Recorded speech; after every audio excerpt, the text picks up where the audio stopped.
Then Some banter. The meat and then the ends with the... Yeah. More banter. More banter, yeah. More bantha fodder. All right. We ready? Bantha poodoo. All right. Didn't he say that? It sounds about... Basically like bantha shit. Bantha poodoo. Wanga. On this episode of the MacGuffin Guild, we'll be heading on set with the crew of Living in Oblivion. This 1995 film about making a film stars Steve Buscemi, Catherine Keener, Dermot Mulroney, James Gros, and featuring the first credited performance of Peter Dinklage as Tito the dwarf. It was directed by Tom DiCillo. We're going to discuss film set jargon, gaffer's tape, and how this film was originally intended to be a half-hour short. We'll talk about how everything that could go wrong does go wrong. We'll discuss Patrick Swayze's pre-scene moves, the transformer that turns into a briefcase, the benefits of putting Preperation H on your eyes, and the inspiring impact of the unmade film Gorephanage. We'll also talk about Pat's confusion between The Matrix and 13 Ghosts. I'm Pat Dougherty, and as always, I'll be joined by my fellow MacGuffins Justin Jones and Mike Antonio. Our theme song was written and performed by Jordan Vincent. Now quiet on the set, because we're going to make a movie. Pictures up, sound speed, and action on Living in Oblivion. I raised you better than this. Hey everybody, and welcome to another episode of the MacGuffin Guild. I am Pat Dougherty, and as always, I am joined by the illustrious Justin Jones. Damn. Going, Justin. Man, that was good. Yeah, I like each week you just step it up. You just up your game. Yeah, it's good. you doing all right? Everything good with the computer? Oh, computer's good for now. That's good. For now. How about you? How are you? It's 2020 every day. Yeah, we always got to. We ask about the computer first, and then we ask how you So check on the computer and then see how you're doing. All right, Mike, how's it going? I'm just kidding. Oh yeah, I'm fine. Are you sure? Yeah, I'm fine. No, about the computer. Are you sure the computer's fine? So you're good though? Yeah, I'm good. All right. Mike is also with us. How are you doing, Mike Antonio? I'm doing pretty well, actually. Good. Is that it? Yeah, that's it. Before we get into things today, I just want to, there's one shout out from last episode from The Visitor that I need to correct because I can't read my own handwriting.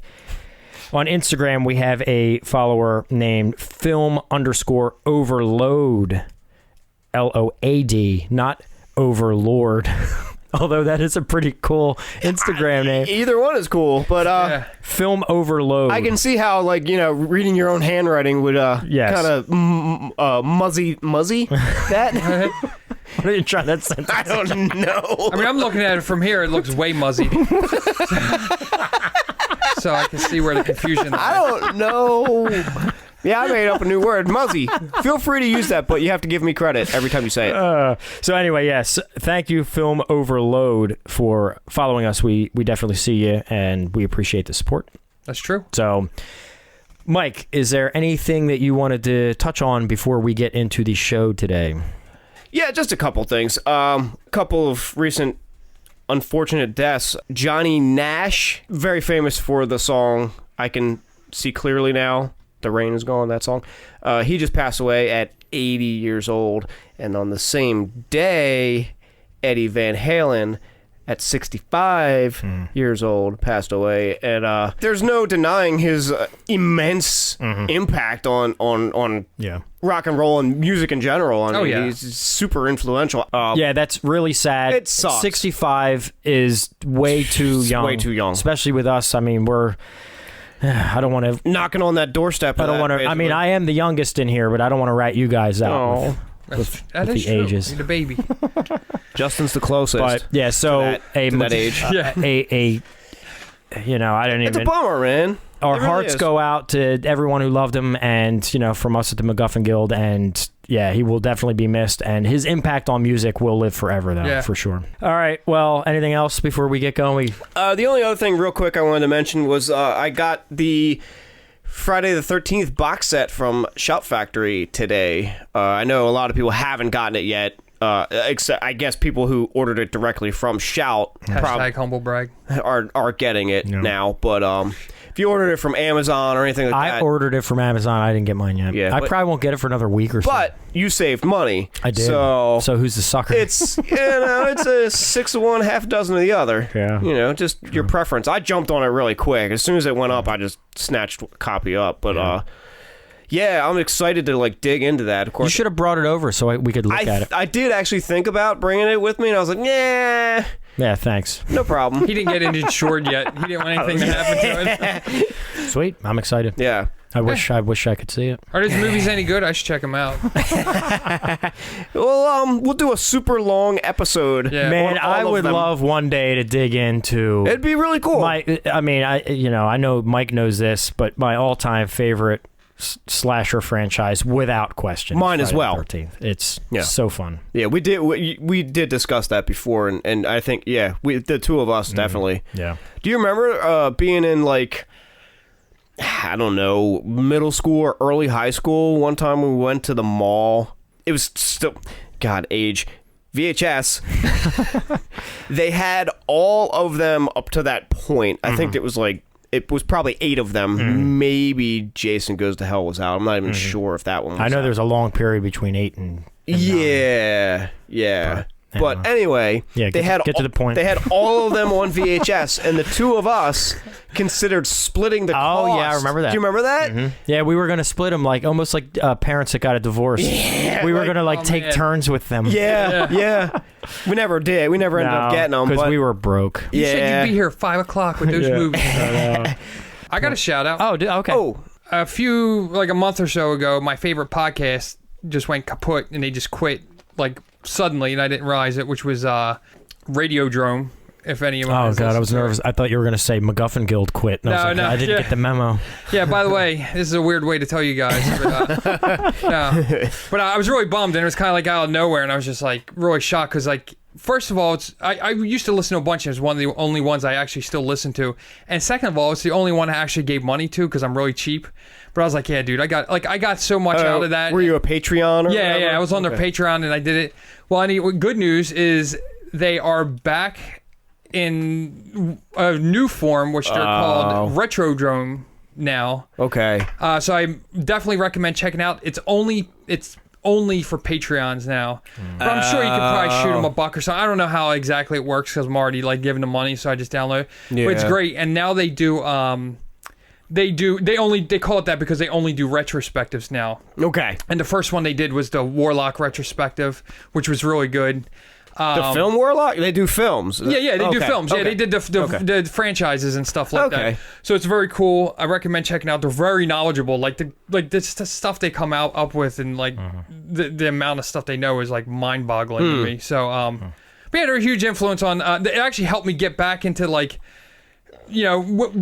whole spirit of when we did the pizza and beer night, and we used to watch movies and stuff, and then we got older and had kids and all this stuff, and we kind of got away from it. It kind of filled me in that time I missed, and it kind of got me back and kind of brought some movies back. I was like, oh man, I remember those, and introduced some stuff I missed and some other ones, and it's been really good. So I highly recommend checking them out, and even if you give them try it out for a month or two, just give them whatever it is. I don't know. I'm not going to guarantee you won't be disappointed because it's not for everyone, but I think if you're into deep information, I think it's definitely worth whatever you're paying for it. Cool. I'll definitely look into it. But if you're looking for a free podcast, I know. I have a suggestion. So the film we did this week is Living in Oblivion, the 1995. I guess it'd be a comedy.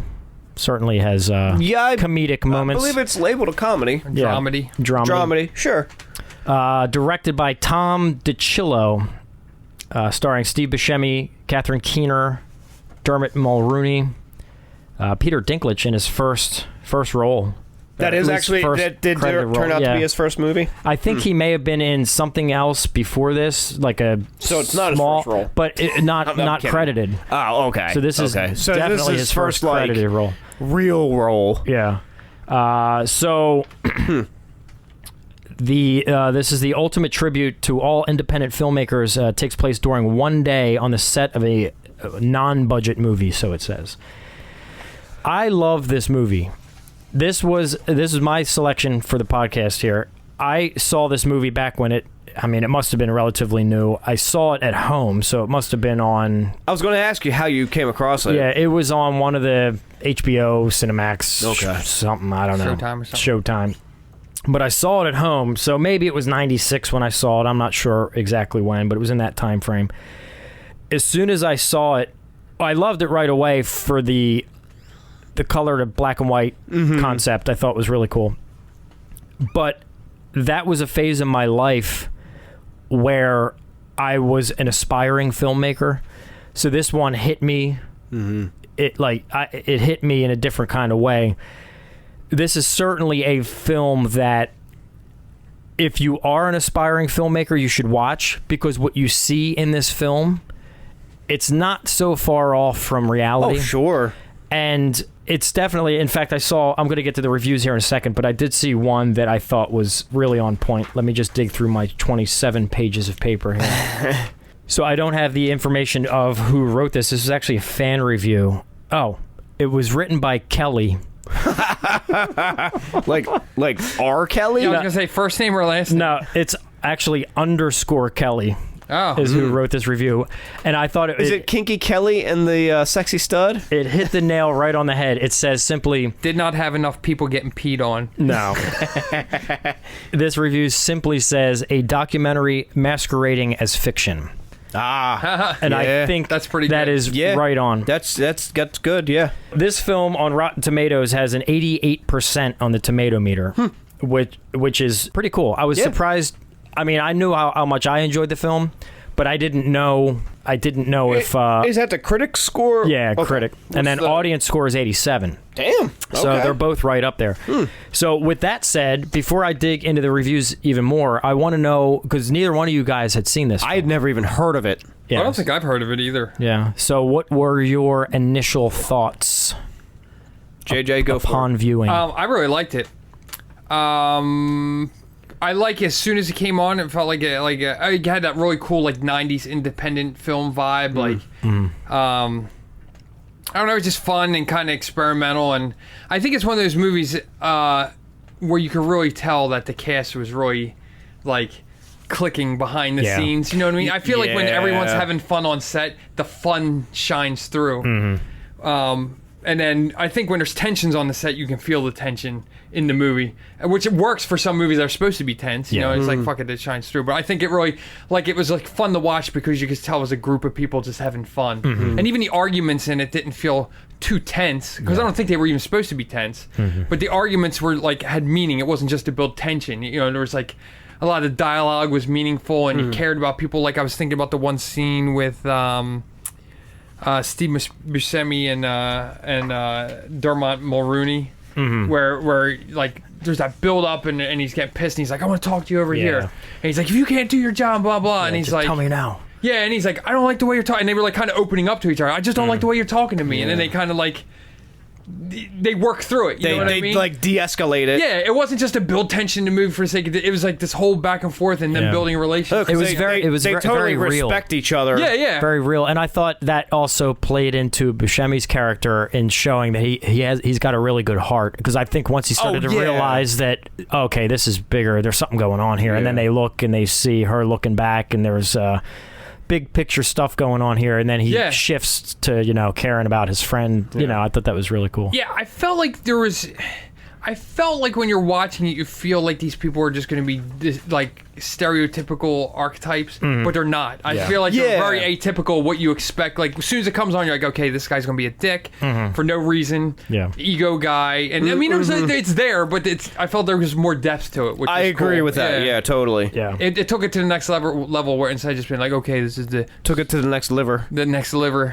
It's like, this is the ditzy girl and this is the dumb guy. Like, they definitely tap danced on that line with some of the characters. But I think that was intentional. I think because they, you expect that. Yeah. And they kind of toyed with your expectations a little bit with that. And I thought that was cool. They made them real people. Yeah, with substance. Yeah. Yeah. So, Mike, what was your initial... I really liked it. When it first started, I was kind of like, I'm not super into it, but like, I got into it quickly. Like, it didn't take me long. At first, because I didn't know what to expect. I had no clue, never heard of it. Didn't know that it was going to start in black and white. Which is not like that's a bad thing. I don't hate that. I know the young kids. Yeah. Like my fiance's kids, the younger one. He's just like, oh, I don't watch things in black and white. That's old. It's like, no, I dug it, and I said to you guys before the show, not that it was like the same film, but the feel of it kind of reminded me of Kevin Smith's Clerks. Except much better acted. Yeah, like I think there were some really. I mean, there are names in this movie. In Clerks, there are not. And there was supposed to be an additional name. Was there? Yeah, there was. Brad Pitt. Yeah. Oh, that's right. Was supposed to play the character of what's his name, Chad Palomino. Yeah. Yeah. And they got James LaGrosse, however you say it. Yeah. They kept saying, I always said James LaGrosse, but I guess it's James LaGros. Oh, is it? Yeah. Okay. So I guess Brad Pitt was signed on for it. He was ready to do it, but then Legends of the Fall, he had to do his press stuff, and it was going to get in the way because they only had, I think, the first half hour of this film was only shot in 5 days, I think, or 7 days. I think it was within a week. Okay. So he just couldn't swing it. He had to travel. So he dropped out, and what's her name, Catherine Keener? Yeah. I guess had a connection to him. In fact, I think he was walking down the street. It said in the documentary that he heard her put the phone down and go, "Hey James, you want to be in a movie?" He's like, okay, or something, and he happened to be walking by her window. Oh wow, that's pretty cool, or something like that. Yeah, that's pretty cool. So he does a good job. Yeah. And then there was a long-standing rumor for the longest time that it was based on Brad Pitt. Yeah, that's not true though, right? It's not true because he did Johnny Suede right before this. Yeah, he did Johnny Suede. So, do you know what else James LaGrosse? Phantasm 2? Yeah, that's Point Break. That's the big one. But those are the ones I knew you would get. Phantasm 2. Yeah, he replaced the Mike, the actor that played Mike, the main character, for the second film, and then the original actor came back for all the other ones. Yeah, that was apparently due to studio. That was studio stuff. Yeah, we want James. They were like, we don't want this guy. Yeah, we want James LaGrosse. So who did a better acting job in their particular movies? I would say James LaGrosse is a better actor. Yeah, I think James LaGrosse is probably the better actor. I enjoyed Mike better just because I mean, we're getting off topic, but the first Phantasm is one of my favorite movies in general of all time. So it kind of holds a special place to me. So when they changed him, I'm like, it's weird. I don't like it. Yeah. And then when I watched it again, I was like, oh, he's pretty good though. Yeah. You know what I mean? And then all right. when Mike came back for the third and fourth ones, I was like, he's fine. He's fine. I'd say he's better in the sequels than he was in the original film. I mean, he was a kid. Well, because he was an inexperienced kid. Yeah. You must be shitting me, man. That mother's strong. That's one of the best lines. But it threw me off because I did not know that the whole dream aspect was pretty interesting to me. Yeah. And they pulled that more than once. And also was even more unexpected. I think that's the theme. Yeah. Because I think that's what I might be misquoted, but I think that was the living in Oblivion thing. They're in a dream. I think what... Did I misquote that? Yeah, I think what was said was...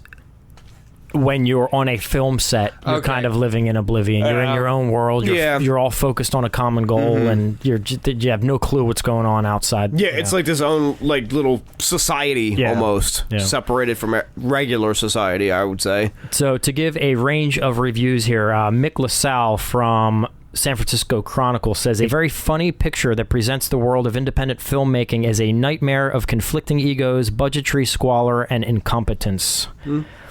Hal Hinson from the Washington Post. So you want to make a movie? Well, first you should see Living in Oblivion, Tom DiCillo's savagely funny satire of the world of independent filmmaking. I thought, DiCillo? That's how you say it, right? Tom DiCillo? I think that's how he says it. But I thought he said something really interesting. I guess some of the pushback he got, he claims that when he went to Sundance after making Johnny Suede, which he put his life and soul into for like 5 years, and the whole thing did not turn out the way, did not get the feedback and the reaction that he was hoping. I've never seen it. So when he went to Sundance, I guess he got a lot of, he said his first experience out there was horrible. So then he made this film, and I guess he battled with, you know, hitting brick walls, having trouble coming up with ideas. You know, it took a lot out of him, you know, that film failing, for lack of a better word, as much as it did.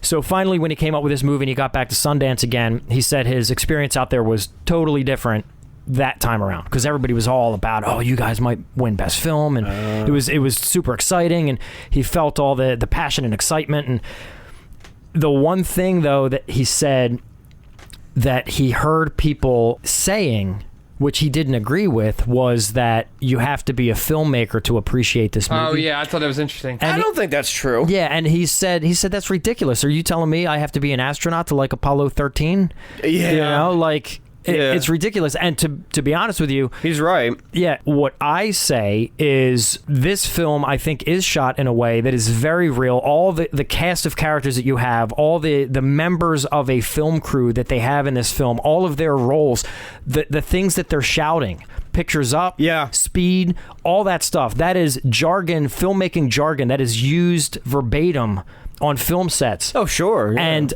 I thought it was awesome that they showed it for what it really is. So for us film geeks, and for those of us who want to be, you know, filmmakers, it's exciting to see that it's like, oh, you know, we know the tricks of the trade. Now they're speaking my language. This is fun. But I think the flip side of that is someone who is not a filmmaker watches this film.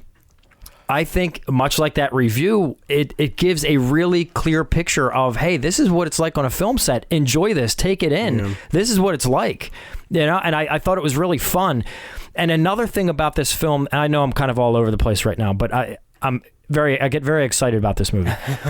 Another thing about this film that I loved, one element that Tom DiCillo actually said, and I thought he did a masterful job of kind of portraying this in this film. Filmmaking it's a billion moving parts, most of which you have no control over. Random sounds, equipment breaking, you know, lights can, you know, go out, cameras don't work, batteries lose power, all a billion and one things. That's just a technical aspect. And that's just the technical Then you've aspect. got the people who are people. And I thought that was so masterfully done in this movie that it shows the Catherine Keener character standing on set, and behind the wall you hear these two characters just talking about her performance on that Richard Gere movie in the shower scene. Yeah. Something so subtle can completely take an artist out of the moment and like completely alter the whole direction of the film. You know what I'm saying? Like something so minute that you think you don't even have to think about someone's like, you know, their frame of mind, their minute frame of mind. Not like, you know, they got screamed at. Just this subtle little, they hear this conversation from across the room and it hurts them. Yeah. And now you're potentially not going to get the performance that you could have a minute ago. Well, that kind of leads into what I was going to say about that. For those who don't know, we always like to have the movie playing in the background, so we're kind of watching the movie as we're talking about it. But there's one particular scene where she's Catherine Keener is acting with another actress who's playing her mother. I don't know the actress's name. And they keep doing take after take after take, and you can tell Catherine Keener's just kind of like losing steam as she's doing take after take. She like you said, she's kind of coming out of it. Like she's not in the moment anymore. And then when the camera guy goes away and they're not filming, and the director asks them to run their lines one more time, you know, while they're waiting, and they nail their lines. They kill it. The performance is like super emotional, and they're not recording, so they lose it. About that moment, that was so on point for how it typically goes on a film set. Where it's like literally the best stuff happens when some shit's not working. But But it was pointed out by DiCillo. He said how Steve Buscemi, he dominated this set. Steve Buscemi. Oh man, he's phenomenal in this. God damn it! And I need another word. No more phenomenal. I think it was his performance on this film that picked everyone else up around him. He's very good. And there's a moment during that scene where DiCillo says Steve Buscemi had the way he dealt with that without saying a word, his face as he's watching this amazing performance unfold in front of him that he knows is not being recorded. At first he shows like the kind of the frustration and I can't believe, where the freak is he? Yeah. And then he shows this, like, it's almost like he becomes so overwhelmed with joy in what he's witnessing. Yeah, like if you watch it, there's this subtle, this look on his face. And DiCillo claimed that was not directed. He was not told to do that. That was just Buscemi just at his peak, just doing his thing. And it works so exceptionally well. Yeah. As Mike would say, it was phenomenal. Fuck off. No, Steve Buscemi definitely, he is kind of the main character because he is the director, but man, he's really good in this. I'm a fan of him in general. Yeah. But he really, really knocked it out of the park. This was peak. I mean, between Reservoir Dogs, which happened a year or so before this, and maybe I forget 3 maybe. Yeah, so about 2 years before this, that was like prime Buscemi period. Yeah. I mean, he is literally like on point with both those films. I like everybody in it. I think was awesome. Yeah, like, everybody's good. It was a. I like the boom guy. Yeah. Yeah. Now he could have been, and like you were saying, where they're all kind of like they fit into these stereotypes. Yeah. And he does a little bit, but they don't do it so heavy-handed that it becomes like a caricature. Yeah, they don't beat you over the head with it. Yeah. So I think that was cool. It's very grounded. All the people are very grounded. Yeah. It was nice seeing Kevin Corrigan. I thought that was when I saw him in here. I was like, oh shit. Yeah. He's like the assistant camera guy. Yeah. I know his name, and I recognized him. I see him in tons of stuff, but like the thing I saw him in most recently was he was in an episode of Community. Was he? He was in. I think he was in. Wasn't he in? I only saw it once. The movie McLovin. Superbad. Superbad. That's him. I know who that is. He's in something where he plays kind of like a. I think it's a comedy, but I think he plays like someone's like hired muscle type thing. Okay. I don't know. I seen him around. Like I just seen him. Yeah, around. I instantly recognized him and his name, but I was like, what do I know him from? One of my favorite dudes was I don't know what he does on here. He's the one running the smoke machine. Oh, that guy's great. Yeah. Oh, he was hilarious. I like when he finally gets the smoke machine running. He's like just the look on his face. He's like, yeah, I know it. You're talking about the older guy? Yeah. The gaffer? Yeah. He was in charge of all the... Yeah, he's good. I like him. The lights and power and all that stuff. Yeah. I just made a gesture and then just realized that no one can see my gesture. I saw it. It was, I it was saw a good gesture. Well. It was one of the best. I'll draw a picture and put it up on the Discord. So, yeah, Kevin Corrigan, he has 162 credits. Damn. He was just in The King of Staten Island. Oh, that's that, the guy from Saturday Night Live. Yeah. Pete Davidson. Yeah. Which I heard was a good movie, actually. Me too. It's semi-autobiographical, I guess. He was in an episode of Portlandia. Oh, okay. I've never seen that. Is that the one where Bill Burr plays his mom's boyfriend or something like that? And he's a firefighter. Okay, yes. I did want to see He's been in a lot of TV. The Mentalist. I've heard very good things about it. I never heard of some of these shows. Oh, he's in Seven Psychopaths. Oh, is he in that? Yeah. I like that movie. Maybe that's the movie where I'm thinking of where he plays Maybe the it hired is. muscle or something. You might be like right. That. Yeah. Oh, the blonde girl that's the what is she? What is her role? I think she's like the producer. Okay. One thing I recognized her instantly. She's in My Science Project. Oh, really? Yeah. Oh, man. I was like looking at her. I know her from somewhere. She's the nerdy girl with glasses that the jock guy, I forget that actor's name, but he's from Christine. He's like the jock guy in that. Oh, I haven't seen Weird Science since probably the 80s. My Science Project. Oh yeah, I know exactly with what you're talking Fisher about. Yeah. Stevens. And I haven't seen that since the 80s either. And Sarah and I keep talking about watching it. I'm sorry, I got to get it. I forget that guy's name. He's from Christine. I know exactly what you're talking about. Yeah. Anyway, I love that movie. Yes, Wanda is her character. This was her last movie. Is it? Yeah, I looked her up. This is her last credit. Huh. I don't know why. Well, she's still alive. Yeah, as far as I know, that's the unless she did TV, but last film credit. That would be kind of fucked up if she did die recently and you didn't mention her at the beginning. No. No, as far as I know, no. I think she's all right. Well, yeah, she was in the documentary. Oh, is she? When did that come out, though? 1996.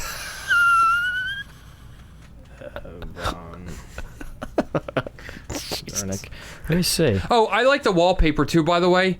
Like, that definitely takes... That is, like, late 80s to mid 90s. Yeah. Like, you know what I mean? That weird... Like, it's just like... And the green lampshade. Yeah. That room's of an era. Oh, dude. For sure. Listen to me.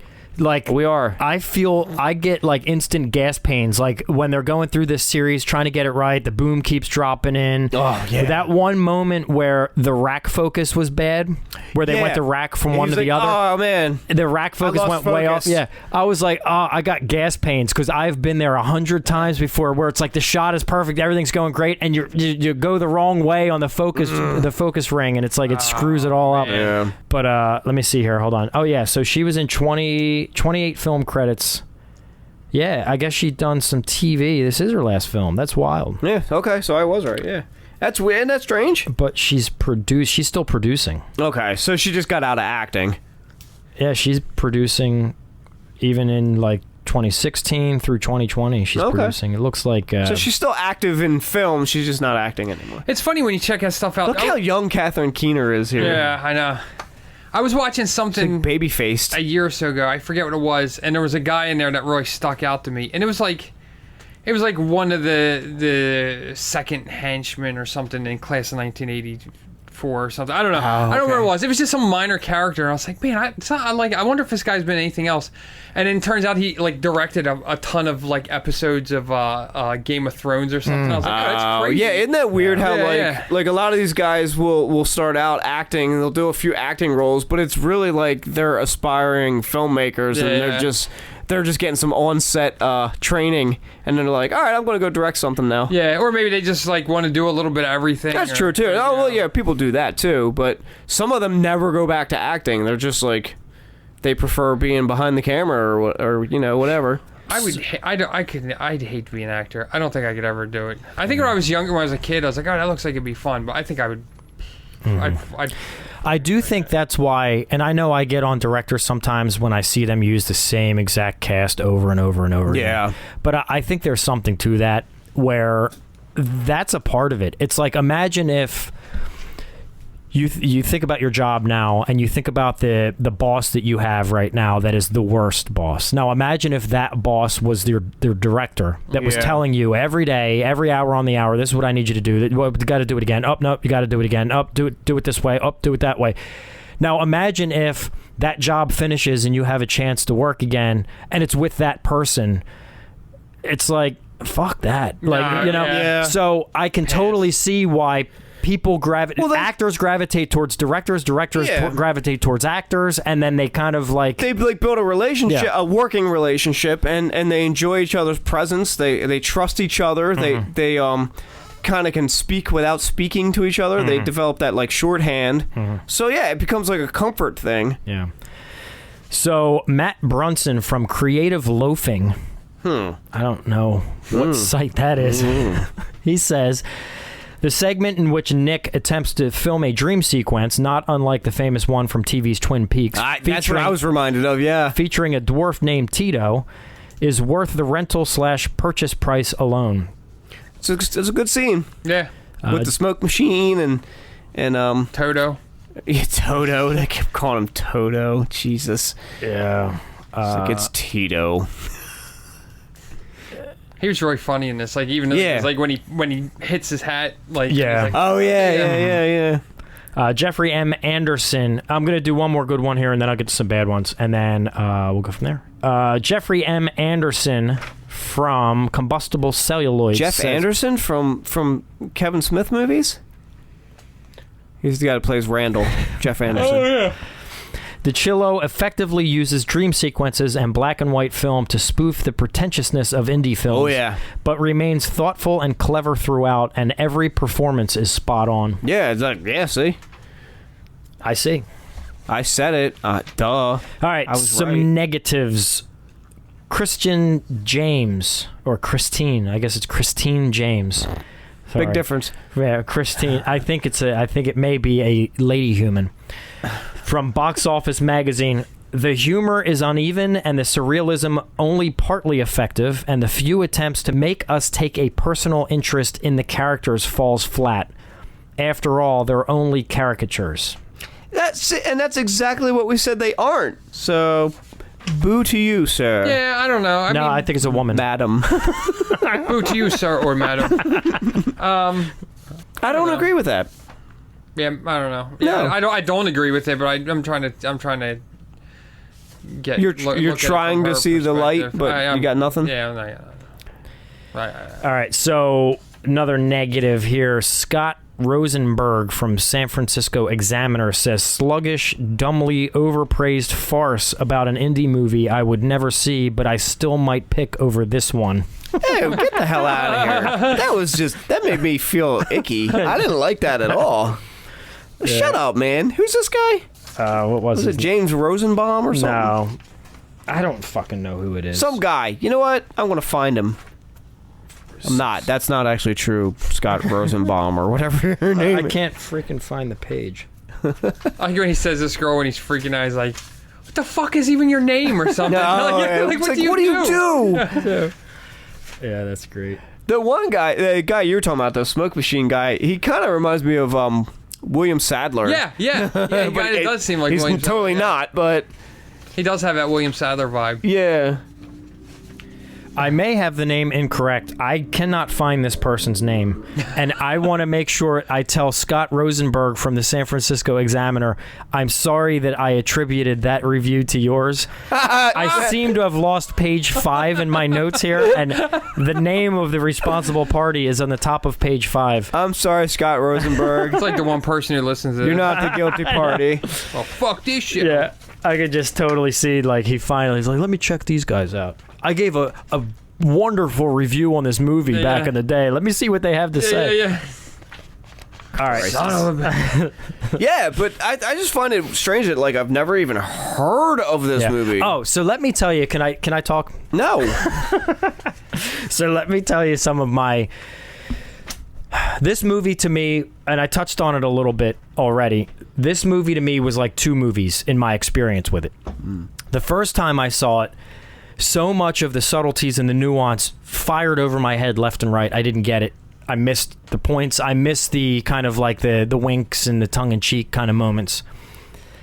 When I just recently watched it again, knowing what I know now, having made some short films on my own, knowing the jargon, knowing the tricks of the trade, knowing the frustrations, having been there, it was like a whole nother movie for me now. Sure. And I really enjoyed it. I enjoyed it the first time around. I enjoyed it because it inspired me. The second time around, I enjoyed it because you related to it. I could totally relate, and I was like, I just felt. What's the word? I felt. What's the word I'm looking for? Like I was finally given. Oh, God, what is the term I'm trying to think of? Vindicated. Damn, I'm good. I felt vindicated. Like, not that I needed vindication, but you know what I'm saying? It was like, you're speaking my language. Like, I've felt those feelings before. I've had those frustrations. Yeah. And it's like, it was really cool to see it both before and after. So the one thing that jumped out at me from the very jump Are we in Pat's points? Kind of. Yeah, sort of. You want to hit me with that theme, Justin? Pat's points. So this part really funny every time. Jumped out at me from the beginning. The wolf character. Yeah. He's great. He is. That's Dermot Mulroney. Yeah. What is it? Dermot Mulroney. Right. And his portrayal of a cinematographer / director of photography is so on point with everyone I've met that ever referred to themselves as a DP or as a director of photography, they all think they are the most creative people in the room. Even more so than the director. Yep. Like, you don't tell me where to aim my camera. I'm the one that knows these lenses. You just direct your actors. Like, it personified that. You know, and again, you try not to paint with a broad brush, but there's been a handful of people I've met just like that say, oh, yeah, I'm a DP. Whereas I always wanted to be a director. Yeah. DP, because I've never had the budget to actually have a director of photography, I've always had to do both. Sure. So I respect the DP, but I've never been so kind of like uppity that I'd be like, oh, no, I'm not a director. I'm only a DP. You know what I'm saying? Yeah. So, but this film did a great job in giving that persona, because I've seen it before. But anyway, the film starts with a line with him saying, start with the 5K through the window and run stingers for 3 blondes in the living room. Now, to someone who's not a filmmaker would have no frickin' idea. You just assume, oh, okay, that's, film jargon. Fine. But Mike, how much of that can you say it again? Start with the 5K through the window and run stingers for 3 blondes in the living room. The 5K is the light. That'd be the big. Shit, I can't even think of that. There's so much I forget. Yeah, so the stingers, I can't even remember what that is. It's a familiar term, but I don't remember what it means. So 5K is 5K light. Now, originally when I first heard it, I thought he was talking color temperature. 56K Kelvin, 5600 Kelvin would be color temperature, which you would probably have coming in the window. But he says 5K, not 56. Right. So 5K, I think he's talking about the size of the light. Right. 5K. Yeah. Through the window, run stingers, which are extension cords. Oh, damn it. Yes. So the extension cords are only referred to as stingers the film industry. If you walked onto a film set and said, "Oh, where are the extension cords?" They'd be like, "Get this newbie to get out of here." Yeah. So stingers, and then 3 blondes. They're 2,000 watt lights. Oh. So see, I didn't know that. Yeah, they have blondes. They have. What are some of the other ones? Oh, Jesus. What was it? What were clothespins? They're C47s. C47s. Yep. Yeah, so again, clothespins used to put gels and stuff on lights. Yeah, you don't call them clothespins. If you say, where's the little clips or the clothespins? No, call them C47s. Yeah, that's the on-set So, term. but just to watch this film again recently with that knowledge, as soon as he spit that line out, I'm like, oh my God. How did I forget stingers? Awesome. I knew that. Yeah, it was just really cool for those of us who can speak the language. Like, there's so many little nuggets in this. Yeah. And that is 100% true, because I only know it from doing the video production. I mean, I've been on a couple of low budget short films. They use some of those terms, but not, they did keep it kind of more layman's terms. Yeah, from film production, I did learn all those terms, and we were taught this is how you speak on a film set. Well, yeah. What did oh God, I forget his name. He would always say, you walk like a duck, talk like a duck. If you want to be a duck, that's what you got to do. Yeah, you got to walk in there and know the jargon, the language, or they're going to call you out right away. Right. The Mole Richardson lights, remember them from Sheffield, Mike? The maroon lights. Okay, yeah. They were all over this set. You look in the background; these Mole Richardson lights are everywhere. Okay. And that's like, you can always tell a Mole Richardson light. It's the like you said, the maroon. The color. maroon. They're the only ones that are that maroon color. Holy shit. See, it's all coming back to me. Yeah. So I've forgotten more than. Yeah. I don't know where I was going with that, but you forgot more than you ever learned. Yeah, pretty much. Yeah, pretty much. I've gone backwards. Yeah. He's like the Benjamin Button of memory. No, well, you kept up with it. You kept up with the school. You kept up with filmmaking here and there through there. You did wedding stuff. So you stayed in that world. I kind of just dipped my toes in and then got back out. Yeah, got the fuck out. Yeah, so the process that the film crew goes through. I wonder if this is true with the Preperation H. Sorry, I would not be surprised. I'm sure it is. You should look it up real quick. See if that. In fact, I almost feel like I've heard that before. Preparation H helps take the bags out from under your eyes. I'm pretty positive that's true. I don't see him putting that in here if it's not a trick of the trade. I would say it's probably true. So the whole process, the communication process that the film crew goes through, pictures up. As soon as I heard that, again, that was another thing that was just like, that kind of sparks the whole chain of command, the whole process of the film crew, because then everybody knows, they go through their lines. When they say roll sound and he says speed, that is a legit real deal thing. Oh, yeah. Real deal thing. Like, they say speed. That is the thing. And I like how they even name the character Speedo. He calls him Speedo in his rant. Oh, I didn't even notice that. I think he calls everybody by the thing they do. Like, he calls a script, he just calls her script. Yeah, true. And he calls when he's yelling about the dolly, the squeaky motherfucker. Yeah, squeaky motherfucker. Yeah. You squeaky motherfucker. Yeah. Preparation H can hypothetically be helpful for under-eye bags because it constricts blood vessels, which can reduce puffiness. Yeah, there you go. Yeah, so again, I didn't see him putting anything in here that wasn't right on. The theory of everything that can go wrong does go wrong.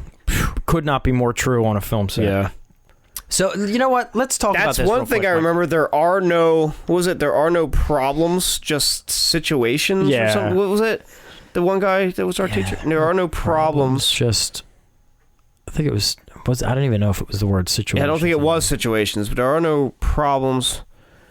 I forget how he worded it, but that's just it. Basically, you just work through it, whatever it is. You just something's going to find a way to get through it. Prepare, troubleshoot, figure it out. But you don't want to rant and rave, and you certainly get frustrated. If you're a director and you're saying to the producer, "Oh, all hell's going wrong. We can't get this right." Producer's going to be like, "Oh shit!" Yeah. Like they're gonna hit the panic button. Mm-hmm. Let's talk about this then, Mike, because another. How about Justin talks about it? I haven't heard Justin. Yeah. I don't know shit about that shit. I was just like, listen, I just wanted to talk about that. I like boobies? that I like that they're all just like, it was a passion thing. And then I got all wrapped up in what you're saying. I'm just sitting here like nodding my head like, yeah. Tell me more of that shit. He even threw little subtle things in where at one point, I guess it was the gaffer goes up to the light with a flag. Yeah. And the producer says, "Where are you going with that scrim?" Which is not the same. And he even says, "This isn't a scrim, it's a flag." Again, that's more nods to like, nods and winks to the filmmakers, like, you know,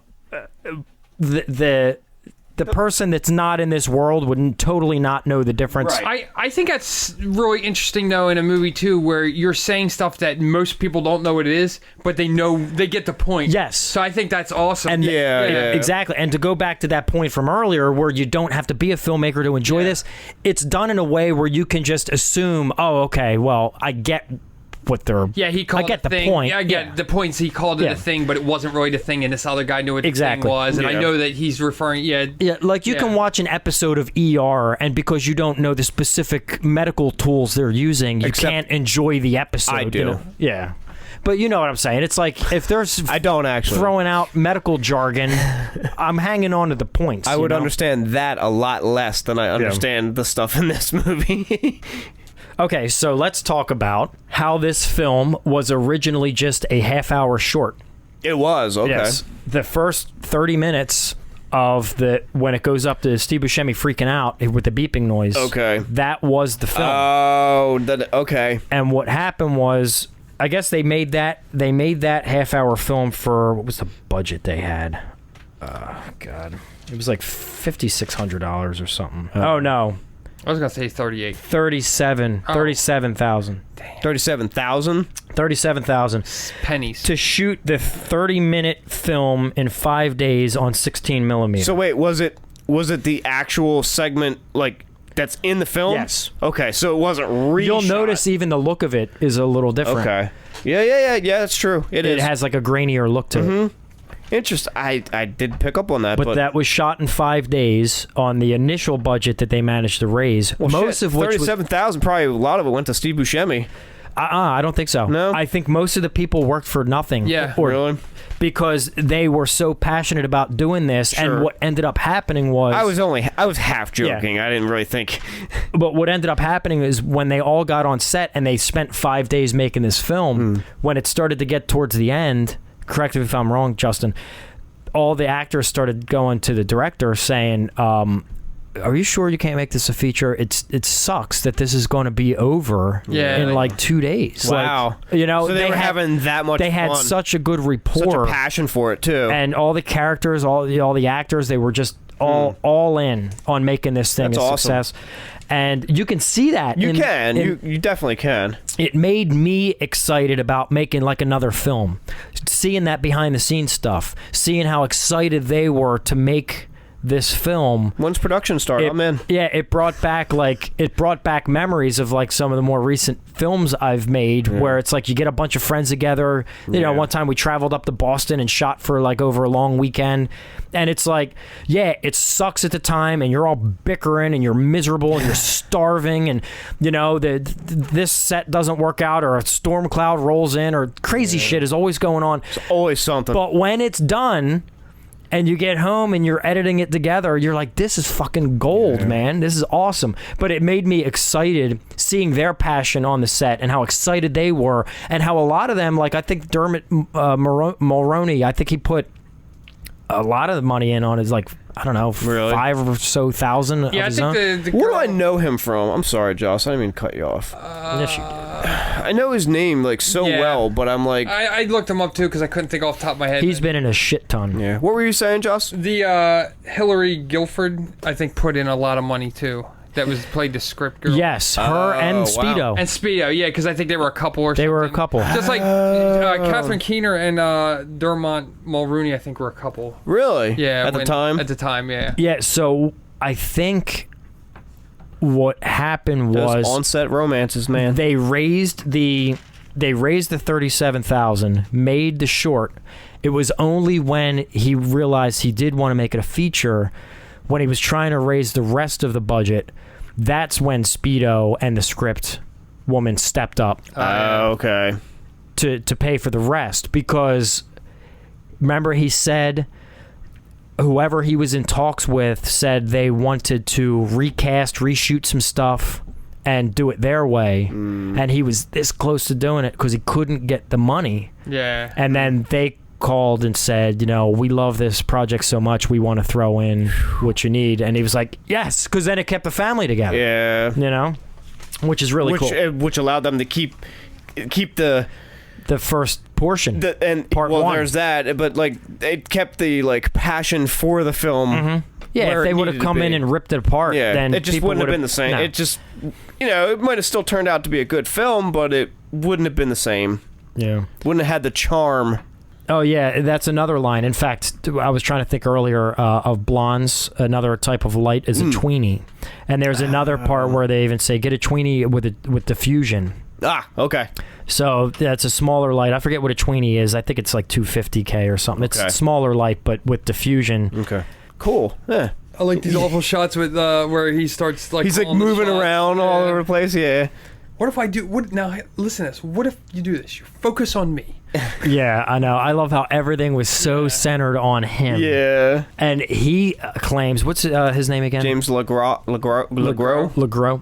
He claimed that some of his inspiration from the character didn't come from any particular actor. It just came from a hodgepodge of many guys of that ilk who he's seen on set. Just do this kind of stuff. And even the little who did he say he pulled that from? Where he looks into the lens and fixes his hair. Patrick Swayze. Patrick Swayze. Yeah. Oh, really? Yeah, and you'll see before like they call action, he'll always like glance right at the lens and fix his hair real quick. But I guess that was a Swayze move.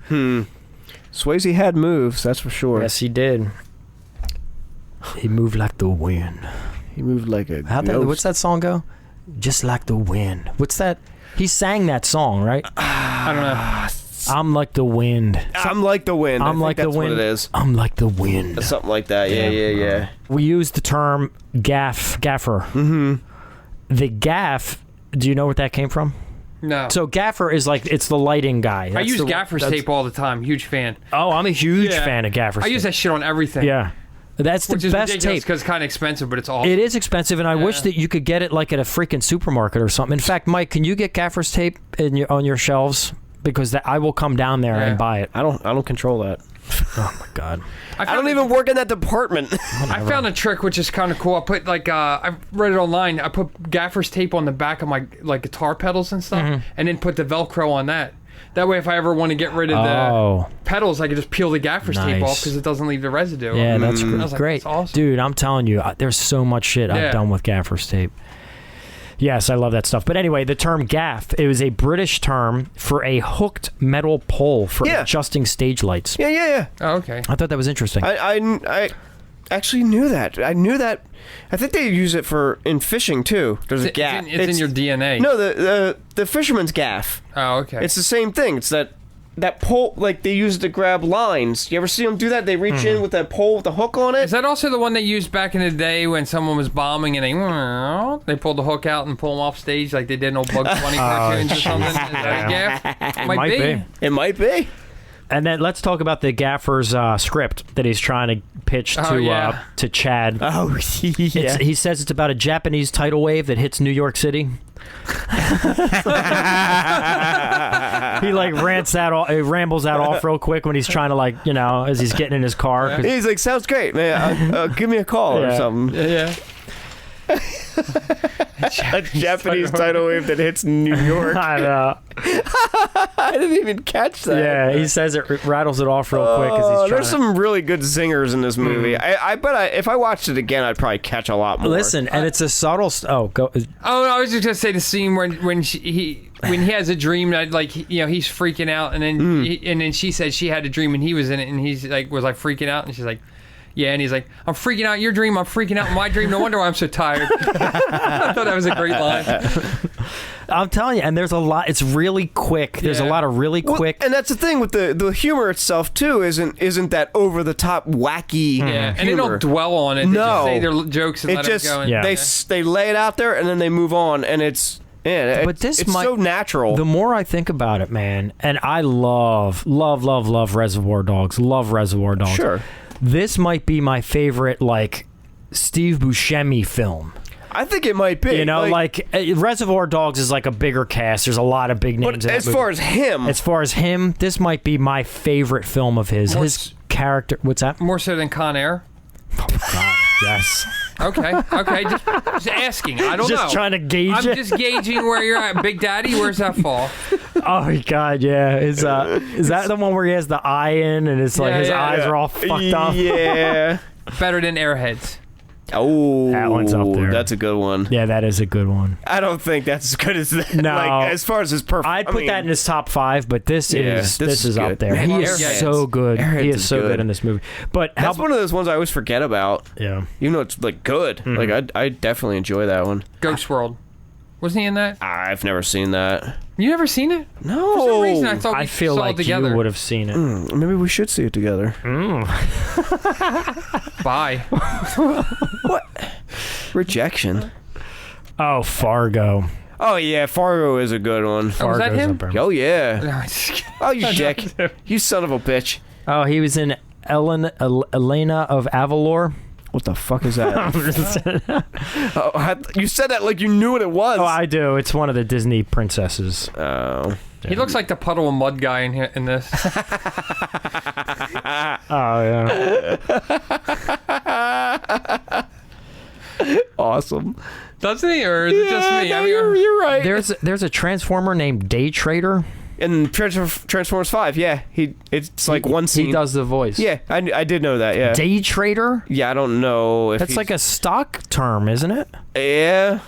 He basically is this, of all the catalog of characters they have to work with, they come up with Day Trader. He turns into a briefcase. In the 5th Transformers, they're hiding out in a junkyard with Mark Wahlberg, the surviving Autobots. Aren't we all? And Day Trader shows up and he has things to trade. Oh look, I found this thing. Well, thanks, windshield wiper. It's the most mundane shit now. Are they running out of names? I don't know. It's windshield wiper. Yeah, Reservoir Dogs was 92. Damn. Wow. Barton Fink. ShamWow. 91. Oh, I love... Oh, no. I've never seen that. I liked Barton Fink, but it was way over my head. I've never seen it. It was I was like, there's probably some really smart stuff going here, and I'm just too dumb to appreciate it. Maybe you were like Steve Buscemi. He was in an episode of Tales from the Dark Side. Yes. How did I forget that? Yeah. Oh, yeah, he's in the movie. We watched it. Jesus Christ. That just came out on Blu-ray, and I just got it. So Steve Buscemi, who was awesome in this, he obviously played the director character, and when asked for his inspiration, I guess a lot of people were asking, where are you drawing your inspiration from? Who are you mimicking? And what he said in that documentary is technically he was drawing his inspiration from his one and only time of directing at that time.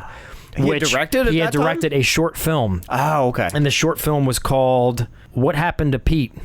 Now, there's no question mark, so I'm guessing it's what happened to Pete? What happened to Pete? Yeah. Let me tell you what happened. Exactly. Yeah, right. So he directed that. That had Mark Boone Jr. in it. Oh, okay. You know who that is, don't you? It was 92. Mark Boone Jr.? You would know him if you saw him. He's that big guy with a big beard. Oh, yeah. With the cat. With the Nazis in the center of their... Come on! Nobody gets that because that was from before we were recording. But he was in What Happened to Pete, which is Buscemi's directorial debut. It was a short film. I know exactly who that guy is. Yeah. He pops up in everything. So that's what Buscemi said. He pulled his inspiration for this character from his one time actually directing. Okay. Cool. I love when the mom says, "Is the little fella going to do gymnastics?" Oh, yeah. Yeah.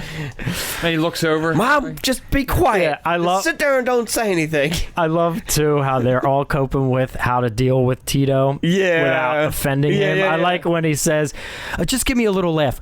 Big laugh. Whatever you want.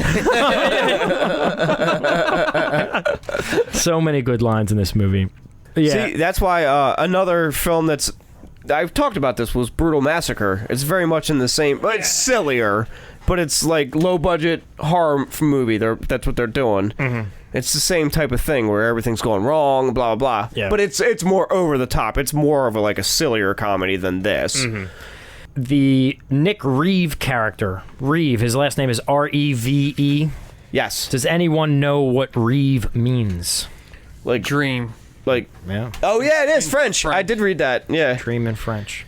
I'm surprised I remember that. I just noticed, watching it in silence, in a lot of scenes, the gaffer is always in the back. He's lurking. He's trying to give his script. Oh, he's looking for the opportunity to give his script to Chad. So he's holding his script. That's great. But that's what it's like on a set. Like when you have famous people around, you're like, oh, now's my chance. Here, sir, I really respect you. Here, can you read this? That moment, you just got to find that moment. But I like it's not dressed. He's just there. He's just there. That was good. Yeah, I love that. So one of the taglines from this movie that I love is, he only needs 3 things to get through the day: an espresso, an aspirin, and a miracle.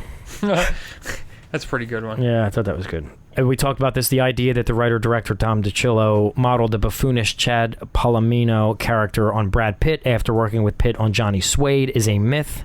Pitt himself was slated to appear as the Palomino character until a scheduling conflict with Legends of the Fall forced him to drop out and be replaced by James LeGros. Apparently, LeGros was mocking a self-absorbed Hollywood star, but it wasn't Pitt. DiCillo said that while he can't name any names, LeGros confided that he had lifted all the Palomino character mannerisms from a star with whom he had just finished working. Now, it might be Patrick Swayze. Might be, because Point Break was right before this. Yeah. Too long. And the fact that he said that he got that whole hair in the lens thing from Patrick Swayze, he may have given himself away. I could totally see Brad Pitt in this role, too, though. And Sarah and I were talking, then James LeGros did an awesome job. Sure. We were just saying it would have been cool to see Brad Pitt play that role because I feel like he plays the straight man really well. And just that asinine kind of doing it so straight where he's still kind of fun. Yeah. You know what I mean? I feel like Brad Pitt could just do it very serious. Yeah. And there's no bullshit here. I'm very serious about what I'm saying. Yes. And I take this very seriously. Yeah. I was just watching 12 Monkeys last night. Were you? God damn it, he's good in that movie. He is. He's phenomenal. Yeah, I got to watch that movie. I think people now recognize that he's a really good actor, but back then people were kind of like, oh, he's just a pretty boy. But I know you because... I do know you. You do know me. I know You're just not friends. We're saying the same thing as me. We saw roles where he was good, that weren't maybe necessarily the big. I liked him in California. That's a good movie, yeah. So wait, what are you saying? What are you saying that I said? People only kind of saw him at a certain point. They only saw him as like, the pretty boy Hollywood man. Only girls like him. He's not really that. He's just eye candy. He's not a good actor. But he was. He always was. He always was. I always thought that was horseshit. Yeah, and that's what I'm saying. You agree with I'm sure we've had this conversation because again, like 12 Monkeys, you and I were both fans of that, and he's fantastic. And then that and Seven, between those two movies alone, holy shit. Yeah, he's a great actor. Yeah. And then even Interview with the Vampire, he was awesome in that. Yep. And then all the way up to now with Once Upon a Time in Hollywood. True Lies, even in his smaller role, he was the roommate on the couch. Wait, that wasn't True Lies. No, that True was, Romance. True Romance. I'm sorry. True Lies. Yeah. True Lies with Schwarzenegger and Tom Arnold. He was sitting in their trunk. Oh, he played Tom Arnold in True Lies. Man, he's awesome. I didn't even know that was him. Thank you for clarifying that. I was like, I really thought that was Tom Arnold.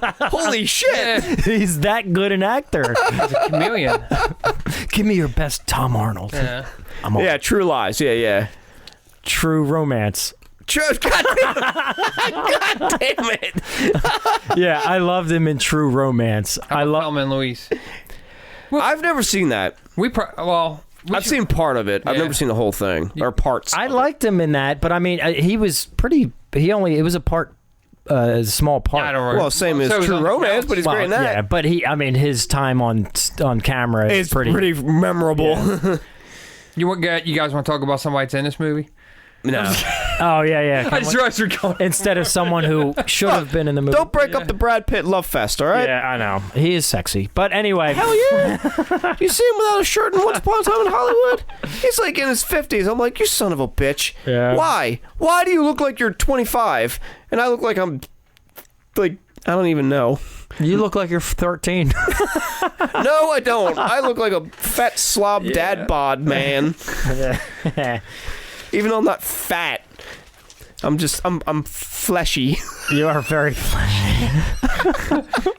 You got the squishies. I was thinking about that the other day. I was like, oh man, I'm getting squishy. Mm-hmm. It sucks. I would like to say that I feel like this definitely felt like a short film that they turned into a full-length film. It does. And I don't mean that in a negative way because I enjoyed it. And when it ended, I was like, oh, wait, that's the end? Yeah. Yeah. And Sarah and I both said the same thing. It felt like there should have been one more dream sequence or something. Or it just, but I don't know if it... I actually agree with that, Justin. It did kind of feel like an abrupt... Yeah, and then which is fine because I still enjoyed it for what it was. Yeah, it didn't make me hate it. It leave me wanting more, so that's Yeah. I did like how he took how the first two segments are dreams, and then how in the third segment is reality, but they're filming a dream sequence. Yeah. So that was a pretty cool thing. I like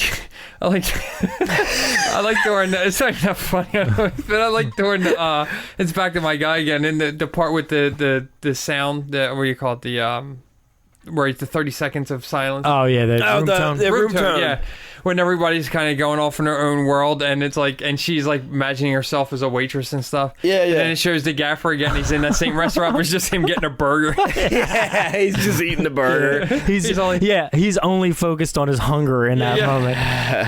Everybody else's dreams and aspirations and nightmares, and he's just thinking about, I can't wait. Yeah, isn't the producer girl? Isn't she dreaming of being with the Gros? Yeah, Palomino. Well, being like a power fantasy though. Yeah. Like, I love your power. Yeah.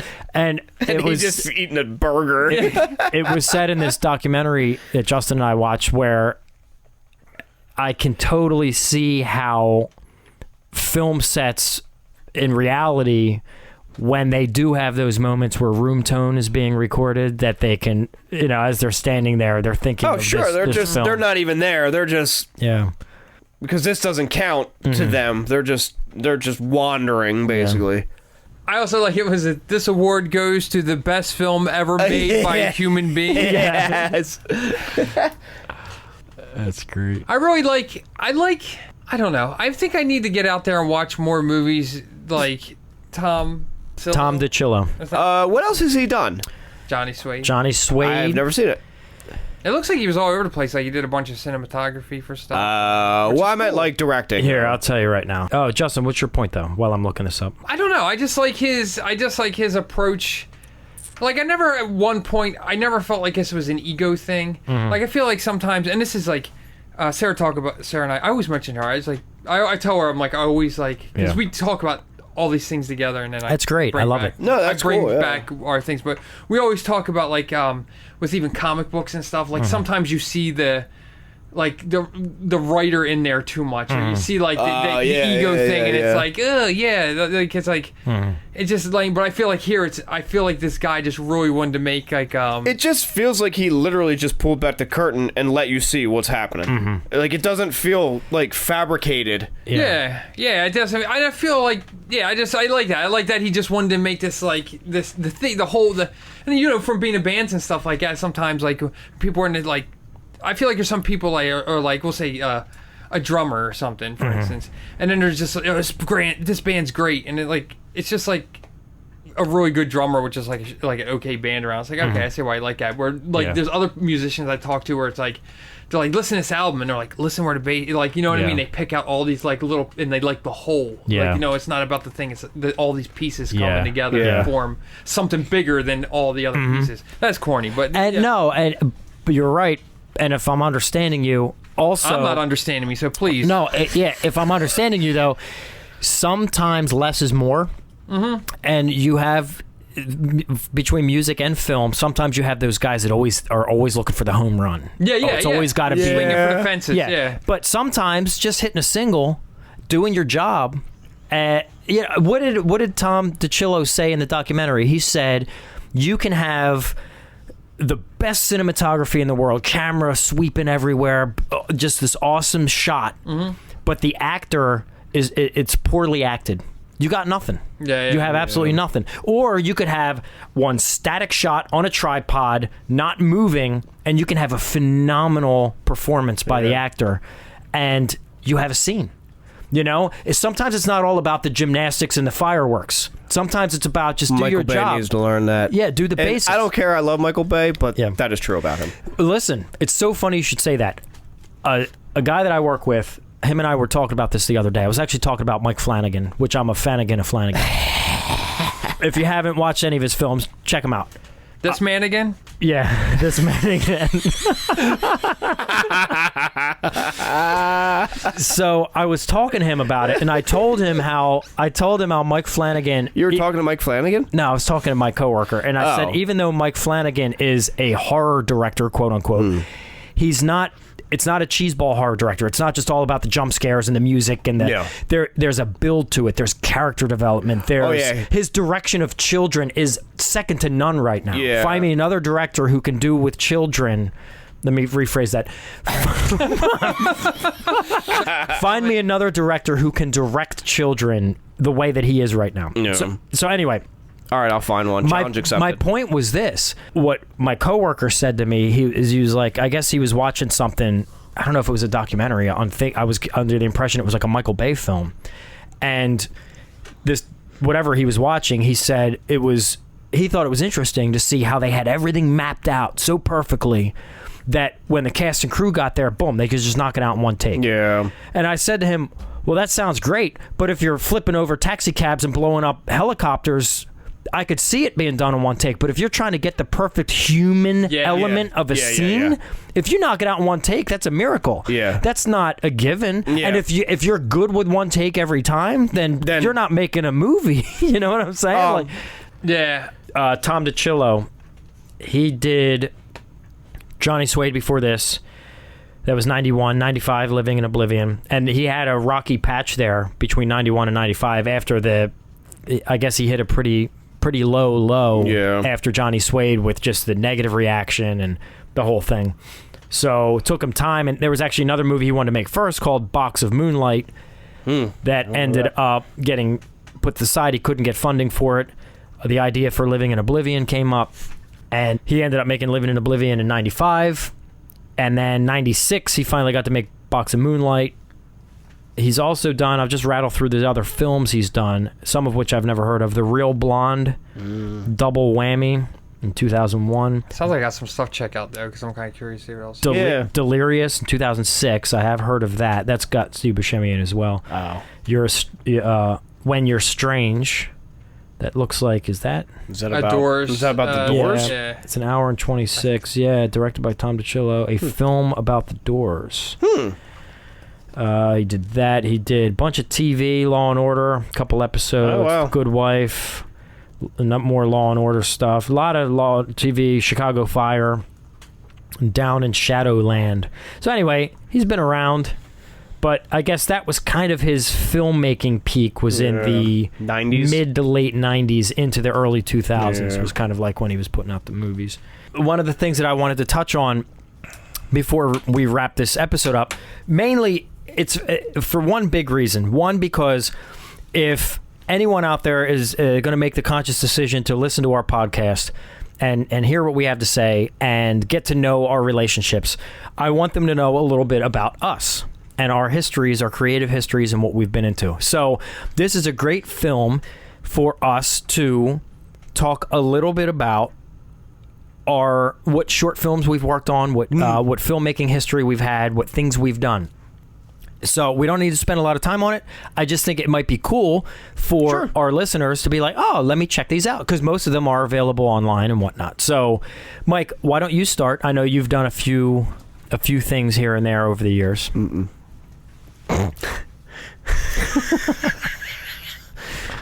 Not as much as Justin.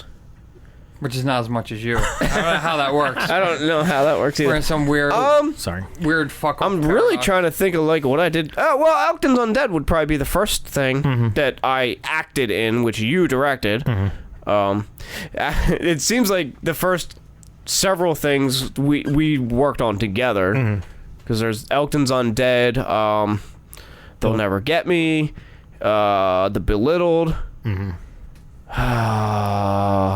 Somebody's, which I wasn't on camera on that one, but you skipped over some really did I? Good stuff.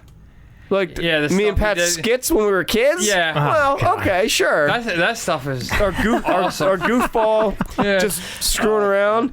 I remember when we were at one point planning to do a remake of Friday 13th Part 5 with Jason in it. Yeah, I remember that. But it was hard with just the two of us and one camera. It was. I mean, we were practicing like stabbing pillows. Yeah, I know. For like effects. Trying to get creative. Using ketchup, I think. I think we used ketchup. Oh my god. I gotta come in from this. Yeah. But no, we did a little sketch comedy stuff. Dude, I'm telling you, I think that's where that period of my life is what really like helped hone in, and I'm sure it's worked for you as well. Like, writing, creative thinking. Sure.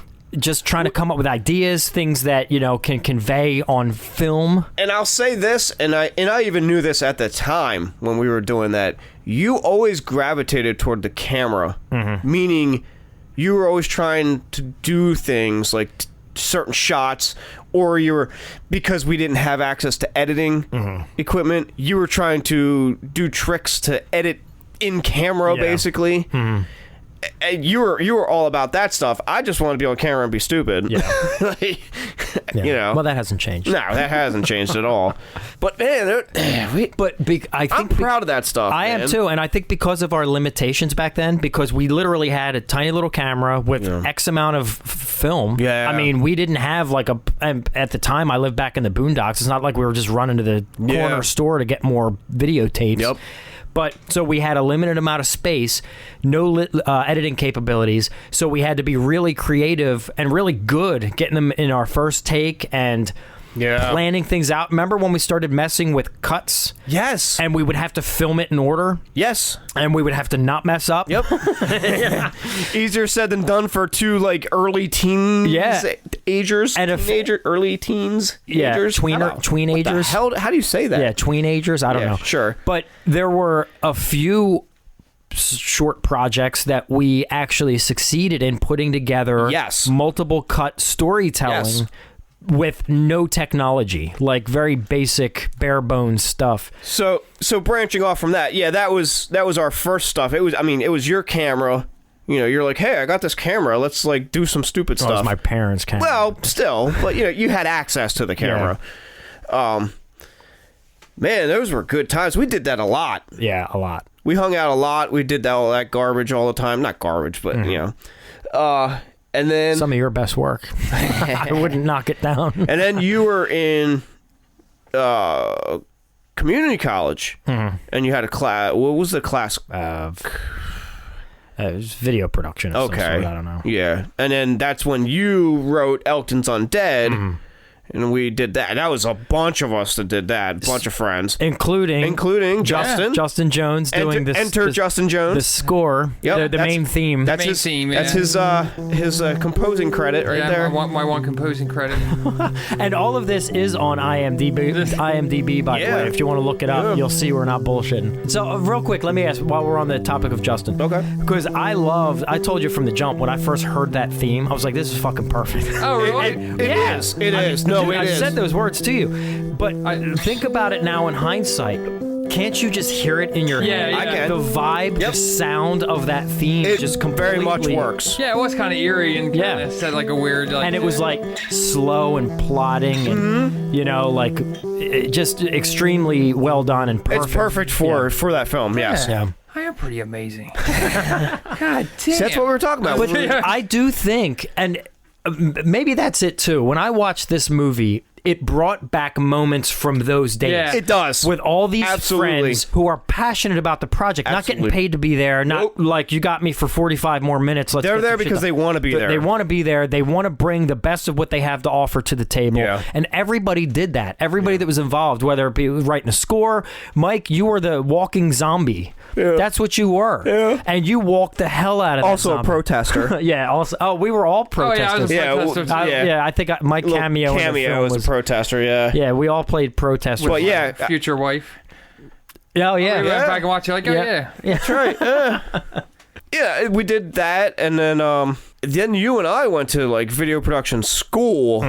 Not just a class. It was like a trade school. It was like a trade, yeah, like technical type of thing. You and I did that, and did we make They'll Never Get Me while we were there?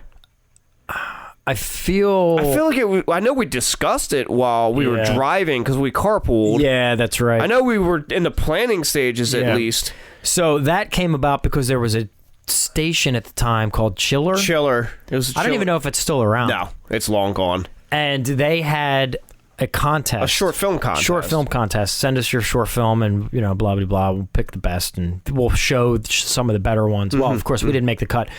We made it into the credits. There's a snippet of our film, yeah. And they also spelled my name wrong. Did they? Pat V. Dougherty. Oh!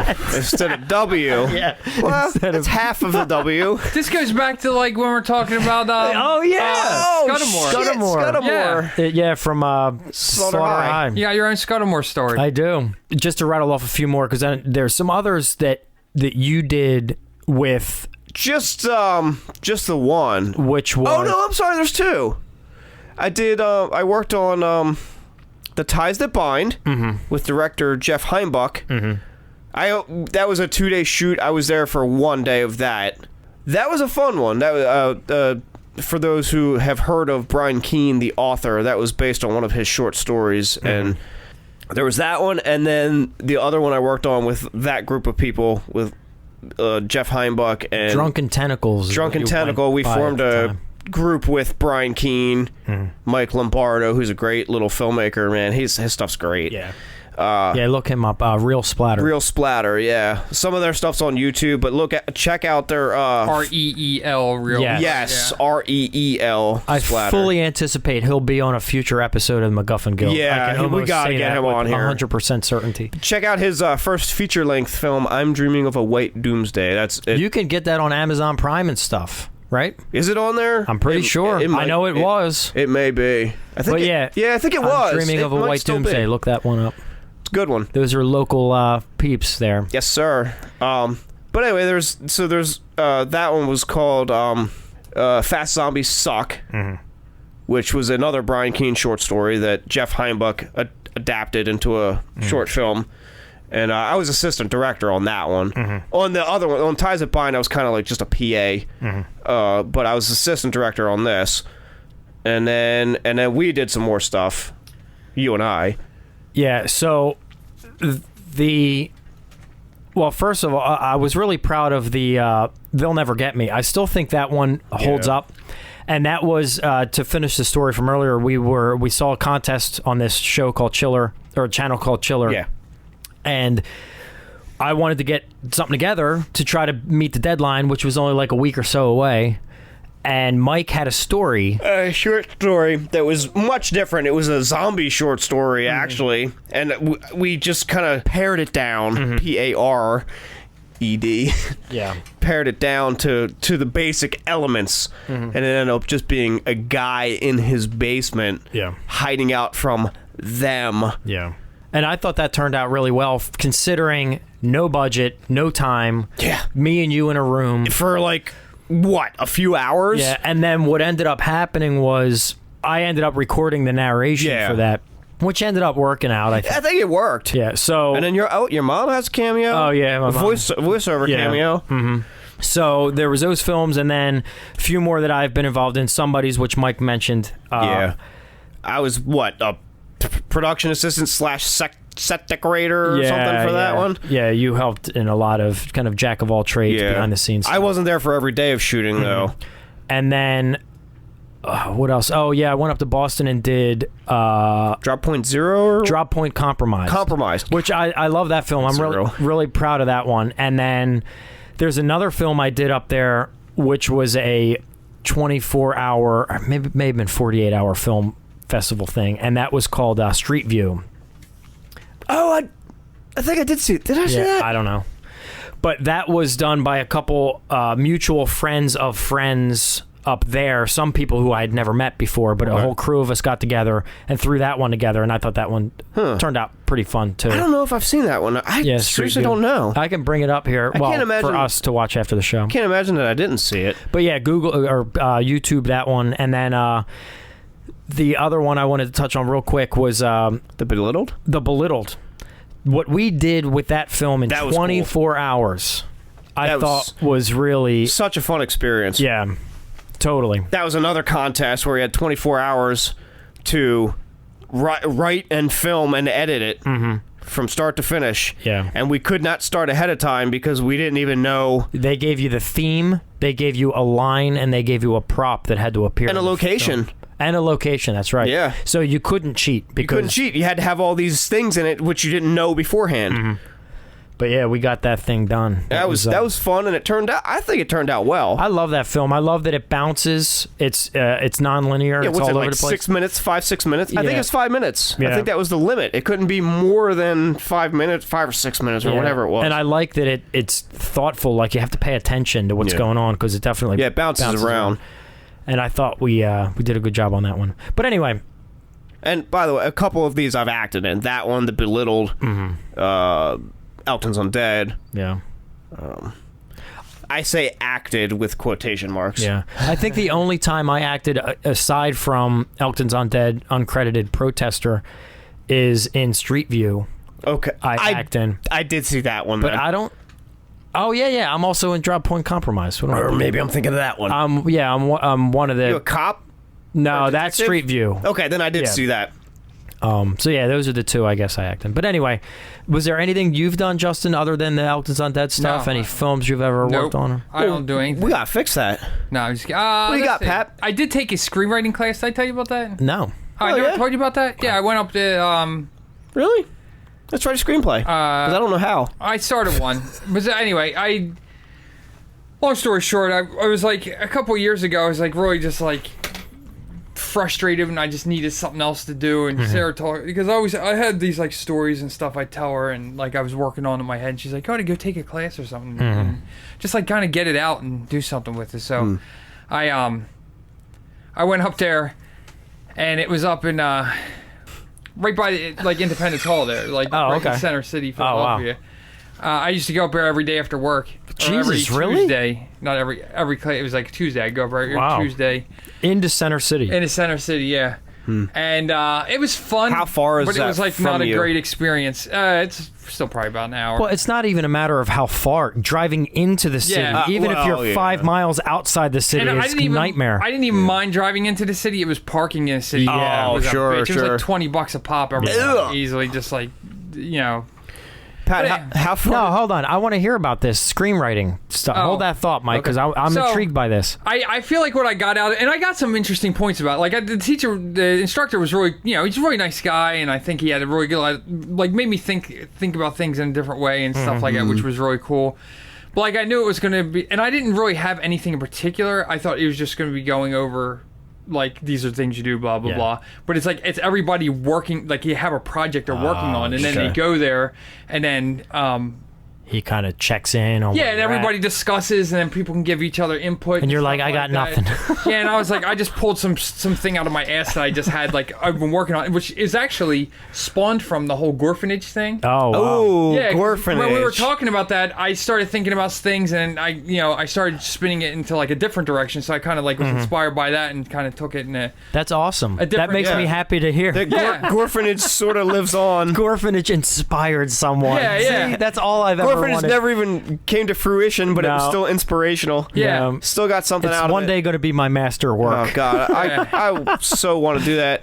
Wasn't I supposed to play like a homeless guy that was like seeing what was going on? I could play that part much better now. looking in a window. I could. That's how you die. I could play that much better now than I could when I was like 22 or whatever. So you threw out this Gorephanage I just kind of pulled out of my ass, and I was like, here's this thing I'm working on. But the fucked up part was, like, he started out, and he's like, he telling a little bit about himself and all this, and he's like, yeah, I'm not really into like horror movies or like movies about vampires. Wait, the teacher said that? Yeah. Get the fuck out of here. That's And he's like into rom-coms and shit like that. And I was Why like, oh, would you fuck. do that? Why? I think he was just saying, like, I don't think he came out and was like, fuck this shit. I think he was like, Just talking telling about how a little people are about different himself. things. Yeah, and he's like, But I still don't know. That's a slippery slope. That's limiting for students. It instantly turned me off when I knew anything I said about anything I wanted to do wouldn't be taken seriously. Yeah. So I kind of like immediately the first But day I was that's just like shut down. that's like if you're taking an art class and you get there and you pull your easel out and your oil paints, and then the teacher's like, I'm not really into oil paints. Yeah, You're yeah, just gonna yeah. pack your shit back up and fucking go. Oh, it sucked. That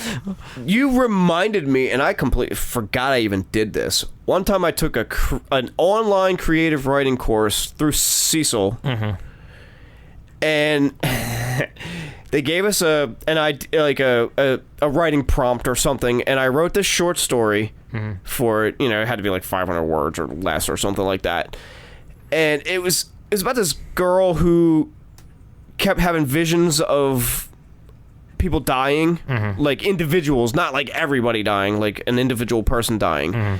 Basically, just the twist of it was she's the one killing them. She keeps saying, like she has a vision of this person dead, and she's like, oh no, I see it happening, but she's actually the one doing. Anyway, so she asks this guy out on a date, and they go on a date, and then I cut away to her washing the blood off of her hands. That's all I said, like in the story. And the teacher and some of the other ones were like, "That's too violent." I'm like, "What?" Did you get like reported? I didn't get reported. You're on a list now but I was just kind of like, that. You guys are like, So yeah, that's too much. Oh my god. A little bit of blood on her hands, like inferring that she killed because him? of you, they don't offer that program. So I anymore. stopped. I dropped out. I was like, whatever, I'm done with that. Yeah. It stifled my creativity because I can't. I was trying to be, Yeah. friggin' Hitchcock. Yeah. And Psycho. Yeah. And I can't show. Yeah. You can't describe someone. I can't watching. describe washing a little bit of, and it wasn't like in detail. I just said she just washed the blood off of her hands. That's it. I mean, like that was it. And they were like, "Oh, that's too much." This don't you guy's think? demented. I'm like, what?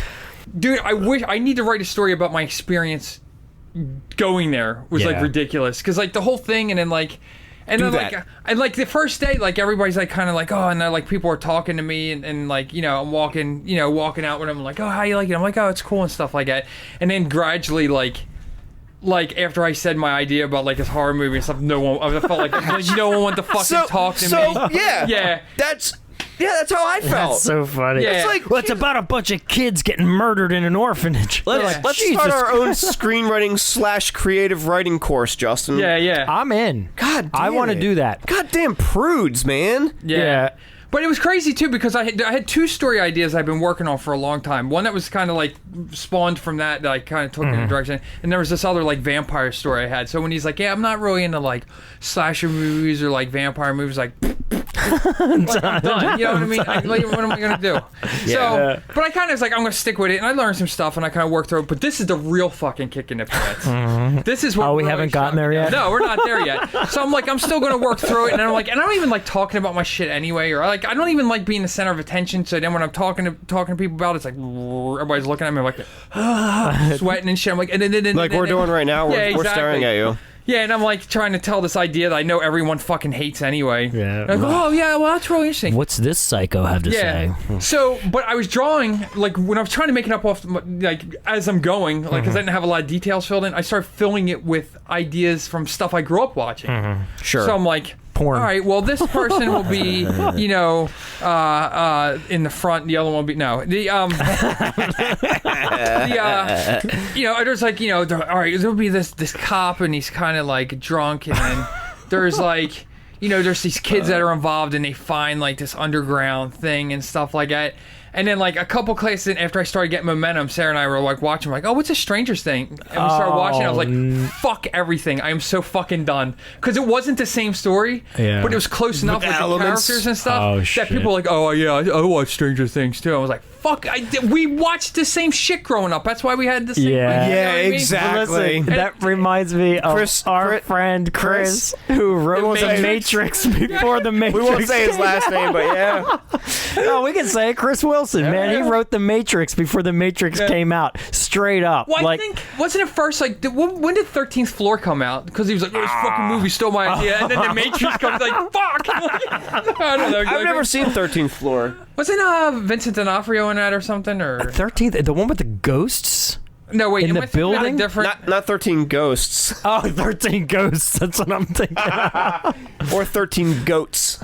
I thought, is that what I'm thinking of? 13 Ghosts? I don't know. The one where somebody's in a building and it's like booby trapped and there's ghosts and mirrors and shit? I think so. I think that's 13 Ghosts. Okay. With Matthew Lillard and Tony Shalhoub. Oh, Tony Shalhoub. Yeah. Oh, okay. You get the point. Yeah, that's 13 Ghosts, We Pat. done got that point. That's not The Matrix. Oh, okay. Say it. All right. Or whatever other movie.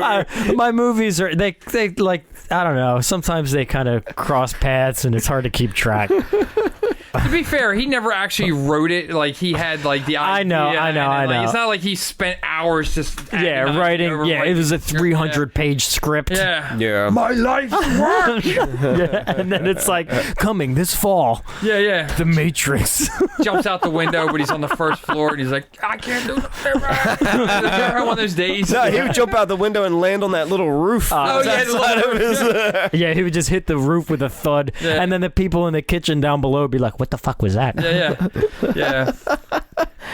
So the one good thing that came about that, it was like, that kind of took the wind out of my sails. I put it away. I was like, I'm done with this. And I was like, love to hear that you did that, though. I did not know. I didn't know this. Yeah, but I there's a lot of stuff you missed out in the last couple years. Because since we haven't really been connected, like, I'm glad we're coming and reconnecting with this stuff. But like later, I've been thinking about it and rewriting stuff in my head, and I think I'm going to get back on it and just do it. So you're going to write the screenplay for Gorephanage so Pat can direct it, and I can play the homeless guy. It's going to do it. Yeah, but I had to. But I'm glad that happened. Coming soon to YouTube. Yeah. In hindsight, because I feel like the ideas were kind of trashy anyway. It was just stuff I was throwing in to fill things I didn't have, and it forced me to think like, well, what is this character really, or what is the point of this character? But like usually when I have ideas, it's when I'm listening to music, and then I'll have these scenes in my head. I'll think like, oh man, that'd be a really cool scene in a movie, but I have no context for it. Like, so I'm trying to work on stringing things together in some kind of cohesive. I'm telling you, can I tell you a story? Yeah. No. Damn it. We have a tie. Oh wait, what did you say? No. I said no. I said yeah. And what? You don't care. Oh no, I don't get to vote. Fuck. Shit, what do we do? Call your wife down here. Let her have a vote. Yeah. Tiebreaker. So I think of all the things I've written that have turned into short films, the two that I'm most proud of are the the story behind The Belittled, which was an idea. All of these are usually sparked by one scene. I mean, in fact, this can tie back into the film that we just watched that was sparked by an interaction he had at a wedding. He was a few beers deep, and someone approached him about Johnny Suede, and he was like, you have no fucking idea what goes into making a movie. The tiniest little thing can completely derail everything. And he's like, it's a brilliant idea. And then, hence, this movie was created. Yeah. So, of the two that I'm most proud of in my own experience, they were both sparked by two small ideas, and I remember both of them distinctly. And I'm going to share them with you now briefly. So the first one, The Belittled, which was the short film contest. That idea had always been in the back of my head, that you had four guys sitting around a poker table talking about all the crime they had committed over their years of criminal activity, and the three guys were always busting the one guy's balls about, come up with your own fucking ideas. That would be me. That would be character. Yeah, the worm, as Mike plays in that film. And the worm's getting his ass busted because, what the fuck? You don't do shit. You're just a tag along. You're there for the, you get your cash at the end. I'm usually like the getaway driver. Yeah, you're the getaway driver. I don't plan really or go into the danger. I just sit there and wait for them to come out. Yeah, so when are you going to come up with your own schemes, Worm? I think that's one of the lines. But anyway, the other idea that sparked Drop Point Compromised was Amanda and I were walking in Wildwood. We were walking down the street one day, just walking from the beach or from the house to the beach, and we walked by a vehicle that was running, and there was no one around. No one. I'm like, this. I don't even know who owns this vehicle or where they are, but this vehicle is just running. So then her and I were walking. I'm like, we should just hop in and take it, drive it to the beach instead of having to walk. And then I was like, So you did? Yeah. So we're walking along, and then I'm like, it'd be my luck. I would do that. It'd be great. We'd get to the beach real quick, but then there'd be a corpse in the trunk or something. Oh, yeah. I just made a one-off joke, and that became the basis of Drop Point Compromised, about this guy that steals a car, and in the trunk is a corpse. And, but it's like, it's so funny how these random moments in life completely spark ideas. Yeah, I've written short stories based on the very similar type of, just like little one-off thoughts. Yeah. And I'm going to tell you, I then, in that same beach excursion, whatever vacation we were on at the time down in Wildwood, I wrote 80% of that film on the beach. Yeah. And once those pieces start connecting, it's an amazing feeling of like, you're taking this, you're growing this world, you're creating these characters, you're trying to find an ebb and a flow and make everything make sense. And I'm so glad to hear you say that you're taking, doing that, and you're potentially going to get back into it again. I think it's a wonderful, screenwriting is such a wonderful medium. I want to do it more. Yeah. Like the more that I've dabbled in film, I want to write. I want to be a better writer, because I really believe that it all starts from there. From being on the page. From being a good writer, you become a better director, then you become a better editor. It's like a domino effect, but it all starts with those ideas and getting them right on paper. Absolutely. So anyway, that was my point. That's cool. That was inspirational. That was a good test. So with that said, let's rate this puppy. So, Living in Oblivion.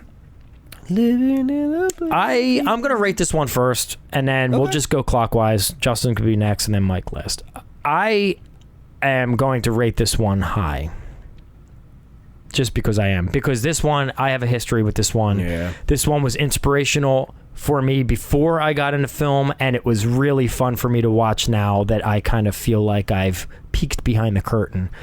I'm going to give this one a 9 as well. Damn. That's Justin, where are you going to go with that? Yeah, he just fucked me up, dude. I'm like sitting here like 10.3. You okay, bud? Yeah, this is tough. Spit it the fuck out. Do you have one? Do you have a no, go. So what did you say? You said 9? 9. I'm going to go 8.5. 8.5. All right. I liked it. You know what I liked most about it? There's a couple things, but despite all the other stuff, not despite, but in addition to all the things we're talking about, let me get my words right. before I write anything down. You're not good with words, are you? Yeah. Me so good at words. I don't know. So anyway, I like that watching that kind of took me back to a simpler time. It took me back to being a teenager when that style, like when you're discovering films that are outside what everyone's watching and stuff, and the independent nature and stuff, and it made me like really gave me a sense of excitement. You know what I mean? Like it was kind of refreshing and a hidden gem that you and I didn't know about. Yeah. Especially now being like middle age and I'm trying to hit the reset button. You know what I mean? It's kind of giving me that, like, giving me a little thing like, fuck it, I have like the other half or however much life I have left. No one knows how long you have here. Like, fucking do something fun or like. I'm gonna give it a. I'm gonna go a little lower, but not drastically. 8.3. God. Is everybody happy with their ratings? I mean, I'm good with where you're at. I really enjoyed it. I'm as good as I normally am with ratings. All right. So this is the highest rated movie since we started doing of all time. Made by a human being. It's our average between the three of us is an 8.6. Maybe. Yeah, we've never even gotten into an 8, let alone an 8.6. The highest ever. So go see it. Three of us. Seek it out. It was a fun film. It's a fun film for movie lovers and a fun film for filmmakers. And again, as we were just kind of touching on, we are kind of the target audience for that. Like, you know, we are like the film lover type of person. Mike is just a lover in general. Yeah. I'm a lover. All right. Well, I think that and a fighter. Any final words before we shut her down? I think I got all my points out. Well, I didn't have a whole lot of points. Real quick, I just noticed our overall film score average. Any guesses? 7.4. 7.6. No. 6.66. Are you serious? Oh, That's yeah, look at that. Damn, you took all of them and averaged it? Since we've been rating. Hell yeah. 6.66. We got to keep that number. Yeah. We got to do our ratings according to that to keep it that number. Yeah. We all have to do 6.66. I give this one a 3.8694. What? I got to keep the number. Mike threw me off with his threw the whole equation off with the 5.768. So. All right. Well, I think that should about do it for this episode. I want to make sure that everybody out there goes to our social media accounts. Oh, yes. Find us on Facebook, the MacGuffin Guild. Yeah, just search for the MacGuffin Guild. There's a Facebook page. Find us on Twitter. It's at MacGuffin Guild. Correct. And Discord. Yes, we want you to be a part of the MacGuffin Guild. Hit us up. Let us know what we did right, what we did wrong. We want to hear from you. We know we did wrong. Just tell us what we're well aware. And we'll give you a shout out in future episodes, guaranteed. So and buy our t-shirts. Which you're gonna have to order ahead of time and pre-order these non-existent t-shirts. And then we'll make them and we'll think of something of some kind of design and make them. Currently only have 4XL left. 4XL. Probably trim those down, maybe put a belt around the waist. We don't have t-shirts. No, we don't. We might someday. Yeah. I might have some Elkton's Undead t-shirts left. I probably do, to be honest. Anyway, all right. Well, thank you, as always, for joining us. We really appreciate it, and we look forward to hanging with you again next week. All right. Everybody have a good night. Justin, Mike, pleasure, as always. Thank you, guys. Absolutely. All right. We'll see you next time. Nighty night. Good night. That's 13 Ghosts, Pat. We done got that point. That's not the Matrix. Okay. All right.